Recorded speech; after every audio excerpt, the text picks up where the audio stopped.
The diner was nearly empty as the clock ticked toward midnight. Rain hammered the windows, blurring the neon signs outside into streaks of light. Inside, the air was thick with the smell of coffee, grease, and the faint scent of disinfectant. Maria wiped her hands on her apron and glanced toward the door as it swung open. A boy, no older than 10, stepped inside. His clothes were soaked and torn, and his eyes darted nervously around the room. He looked like he hadn't eaten in days. Maria's heart clenched. The diner was about to close, the last orders already put away. But the boy's hungry stare fixed on the menu board behind the counter, and without thinking, she called him over. "Hey, kid," she said softly. "You hungry?" The boy nodded, swallowing hard. Maria reached under the counter and grabbed a plate of leftover fries from a recent order. She handed it to him with a smile. "Here, eat this," she whispered. The boy's eyes widened. Gratitude flooding his face as he grabbed the plate and began devouring the fries. Maria felt a warmth she hadn't felt in weeks. This small act of kindness felt right, even though deep down she knew the rules. Then, suddenly, the diner's door slammed open again. But this time it wasn't the wind or the rain. 2 men stepped inside, their faces sharp, their eyes cold. "Maria," one of them said, his voice low and serious. "You need to come with us." Confused and alarmed, Maria looked at the boy, who had stopped eating, and stared at the men with wide eyes. "What's going on?" she asked. "No questions," the second man said, grabbing her arm firmly. Before she could react, they pulled her toward the door. "Wait," she cried. "What about the boy?" They ignored her and pushed her out into the rain. Outside, a black SUV idled at the curb, headlights cutting through the storm. More cars were parked behind it. 4 in total. Maria's mind raced as they shoved her into the vehicle. The doors slammed shut, and the rain pounded down harder, masking the sound of the engine as it roared to life. Inside the SUV, silence was thick and heavy. "Why am I being taken?" Maria demanded. The driver glanced in the rearview mirror, expression unreadable. "You broke the rules." Maria clenched her fists. "I fed a hungry kid." "That's not your decision to make." She wanted to scream, to argue, but something about the cold, controlled atmosphere crushed her voice. As the SUVs sped into the night, Maria's thoughts swirled. Who were these men? Why were they so serious about a simple act of kindness? And most terrifyingly, what was going to happen next?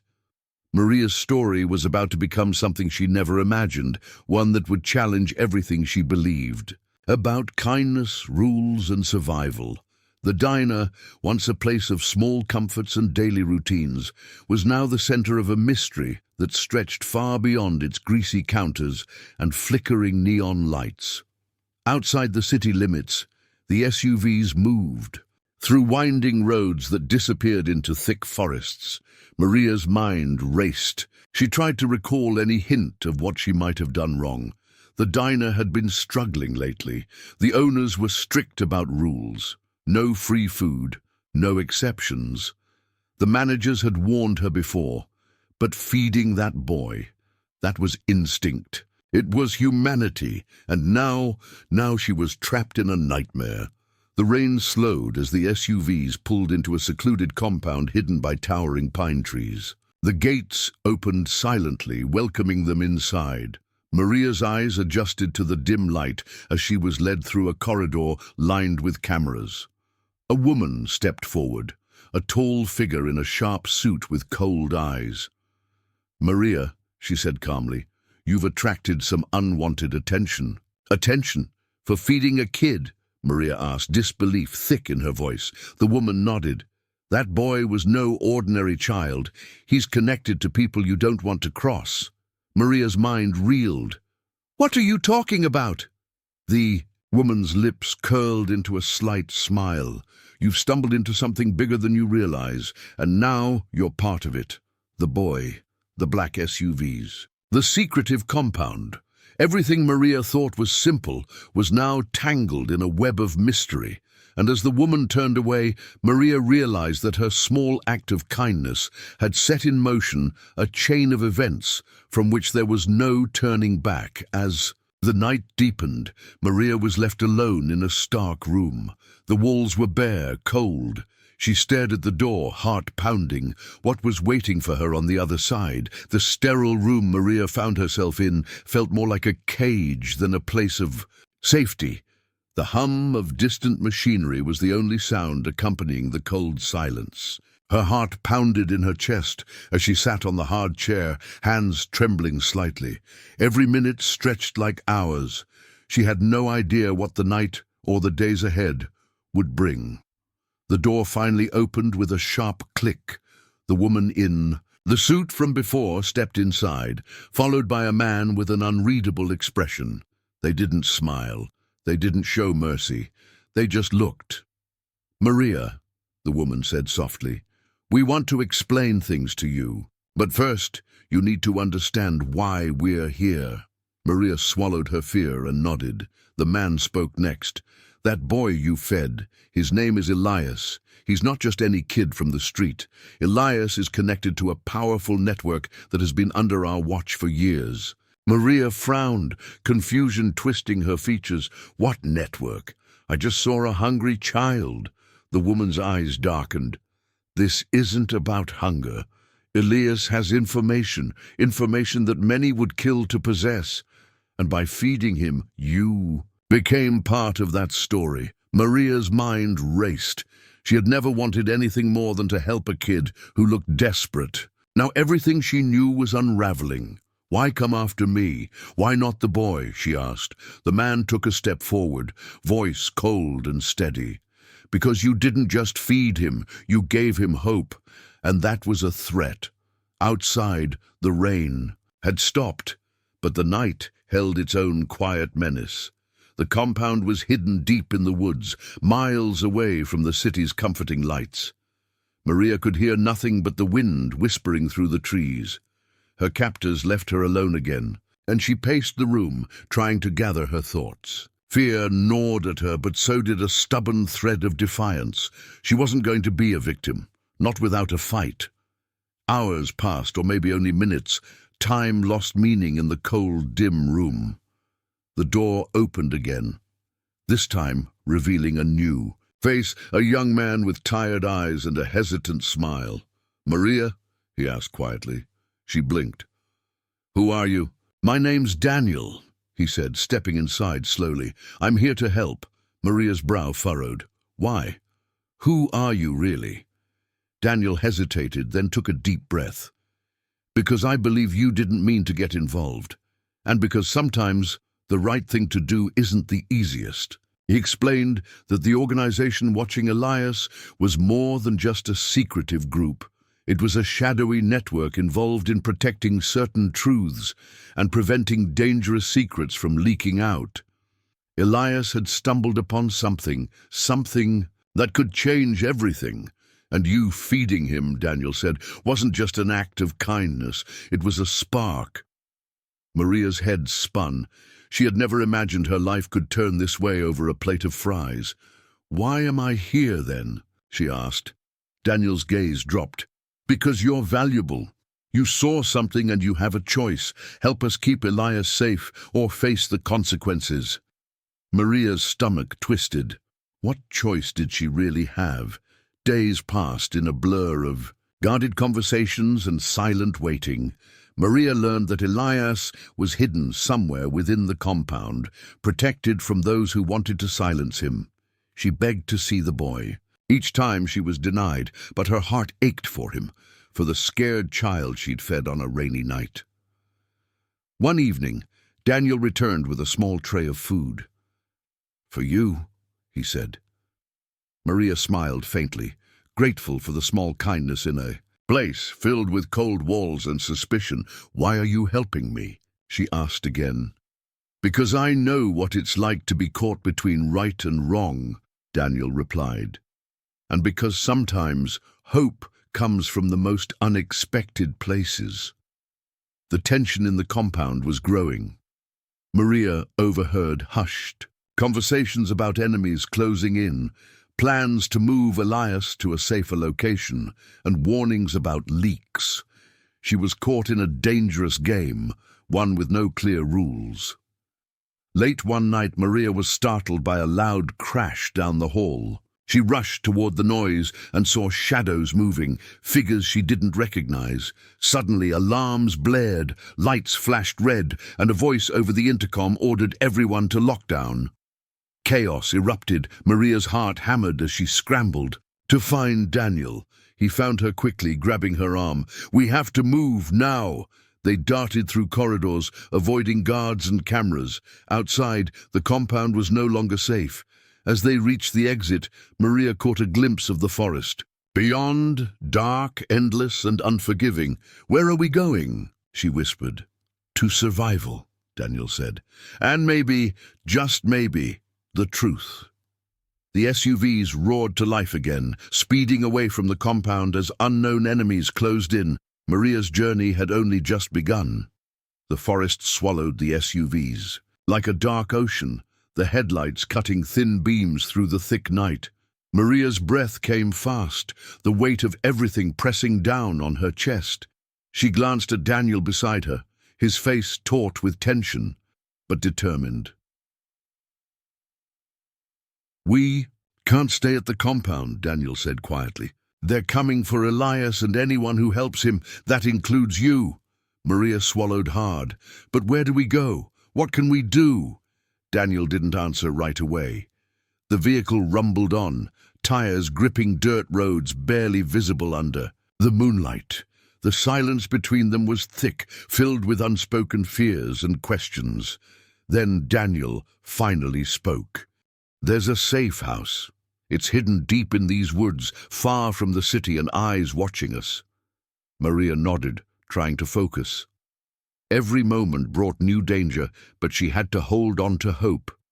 The SUVs came to a stop near a small cabin, almost invisible among the towering pines. Daniel helped Maria out, steadying her as she stepped onto the cold ground. Inside, the cabin was sparse but warm. A fire crackled in the stone hearth, casting flickering shadows across the wooden walls. The smell of pine and smoke mixed with the faint scent of old books. "Sit," Daniel said, motioning to a chair near the fire. "We don't have much time." Maria sank into the seat, exhaustion washing over her. Her mind raced with questions. "What exactly is Elias hiding?" she asked. Daniel hesitated, then pulled out a worn folder from his jacket. "Something called Project Helix," he said, flipping it open to reveal blurry documents and photos. "It's a secret experiment, government-level stuff. They were supposed to shut it down years ago, but evidence shows it never really ended." Maria's eyes widened. "Elias found proof that this project is still active," Daniel continued, "and the people behind it will do anything to keep it quiet." Maria leaned forward, heart pounding. Why would a kid have this? Because Elias's father was a scientist involved in Project Helix. He died under mysterious circumstances, and Elias inherited something that could expose the truth. Maria ran her hands through her hair, trying to take it all in. So feeding him, that was more than just helping a hungry boy. Daniel nodded grimly. It was giving him a chance to survive long enough to share what he knows. The night dragged on, filled with whispered plans and cautious hope. Maria learned that Elias was still nearby, hidden and protected by a small group of allies who believed in justice, but the danger was closing in fast. Suddenly, a sharp knock sounded at the door. Daniel's hand went to his side, where a small pistol was holstered. "Who is it?" Maria asked, heart racing. A voice called out, "It's me, Sarah. We need to move Elias now." Daniel exchanged a quick look with Maria and opened the door. A woman in dark clothes stepped inside, urgency in her eyes. "Enemies are closing in," Sarah said. "We don't have time." Within minutes, they packed what they could carry and prepared to leave. Maria's mind spun with fear and uncertainty as they stepped outside. The forest felt alive with shadows, eyes watching from the darkness. The group moved quickly but cautiously, knowing every step could be their last safe one. Hours later, they reached an abandoned cabin deeper in the woods. Elias was there, pale and fragile but alive. Maria's heart clenched seeing him. "Thank you," Elias whispered when she approached. Maria smiled softly. "You don't have to thank me. We're in this together now." That night, as the fire burned low, Elias shared his story, his father's work, the secrets he uncovered, and the people who wanted to silence him. Maria listened, feeling a fierce determination rise inside her. But just as hope flickered, a noise shattered the night. Gunshots ringing through the trees, chaos exploded. The group scrambled for cover as the attackers closed in. Maria's world narrowed to survival, ducking behind trees, firing back with trembling hands, heart pounding like a drum. In the chaos, Elias was grabbed and dragged into the darkness. "No!" Maria screamed, lunging forward, but Daniel held her back. "We'll find him," Daniel promised, eyes burning with fierce resolve. As dawn broke, the forest was eerily silent again. Maria and the group were left shaken, bruised, but alive. The hunt for Elias was far from over. The sun rose slowly, filtering through the dense canopy of the forest, casting long shadows over the ground, littered with leaves and broken branches. Maria's muscles ached from the night's fight, but the ache in her chest was far worse. Elias was gone, taken by unknown hands in the darkness, leaving only silence and fear behind. Daniel crouched beside her, eyes scanning the horizon. "We can't give up," he said firmly. "Elias has the proof. We need to find him before it's too late." Maria nodded, wiping the sweat and dirt from her face. "But where do we start? They're organized, trained. We're just a handful of scared people." "We use what we have," Daniel said, "and that means trust." As they trekked deeper into the woods, the group moved silently. Every sound amplified: the crunch of leaves beneath their boots, the distant call of a bird, the whisper of wind through the trees. The forest was no longer a refuge. It was a maze of shadows and threats. Maria's mind replayed Elias's story, the dangerous secrets buried within Project Helix, the government experiments, the lies so carefully hidden. She thought of the boy she had fed, hungry and scared, and the price she was paying for kindness. Hours passed, then days. They followed clues Elias had left: a hastily scribbled map, a message hidden inside a book, a symbol carved into a tree trunk. Each discovery was a piece of a puzzle leading to the truth, but the closer they got, the more dangerous the chase became. One evening, as they camped near a river, a distant roar shattered the quiet. Black SUVs appeared on the dirt road, headlights slicing through the dark like knives. Maria's heart froze. "We've been found," Daniel whispered. "Get ready." The SUVs screeched to a halt. Men in dark uniforms poured out, weapons raised. The group scattered, ducking behind trees and rocks. Gunfire erupted, echoing through the forest like thunder. Maria ran, adrenaline pushing her forward, breath ragged, heart pounding in her ears. She glimpsed Elias up ahead, bound but defiant, his eyes burning with resolve. "Maria!" he shouted. She pushed through the underbrush and tackled one of the guards, freeing Elias's hands. But the fight was far from over. More men closed in, forcing them to retreat deeper into the woods. Exhausted and desperate, the group found shelter in a hidden cave, an old mining shaft abandoned years ago. Inside, the air was cool and damp, the walls rough and unwelcoming, but it was safe, at least for now. As Elias caught his breath, he pulled out a small flash drive, the last piece of evidence from his father's work. "This has everything," Elias said. "Names, locations, data. If we can get this to the right people, everything changes." Maria looked at the boy. No, the young man who had survived so much carried such a burden. "We have to get this out," she said, "no matter what." The next challenge was clear: escape the forest and reach someone who could expose Project Helix.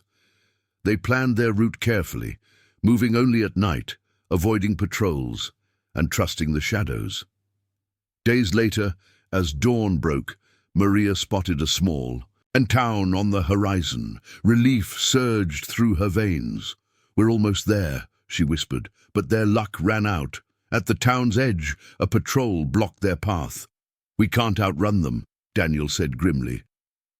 Maria glanced at Elias, determination flashing in her eyes. "Then we fight."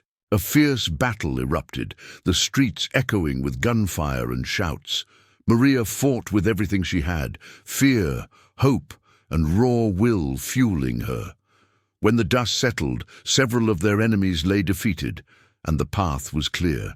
They reached a small newspaper office, and Maria pushed open the door, breathless. "We have a story that needs to be told," she said to the editor inside. Days later, headlines screamed the truth about Project Helix, the secret experiments, the cover-ups, the people who risked everything to hide it. Maria watched the news, tears streaming down her face. They had done it, but victory came with a cost. The quiet moments after the storm were filled with loss and reflection.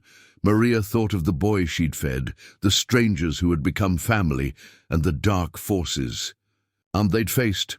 In the end, Maria understood the lesson deep in their struggle. Kindness could ignite change, but courage was what saw it through.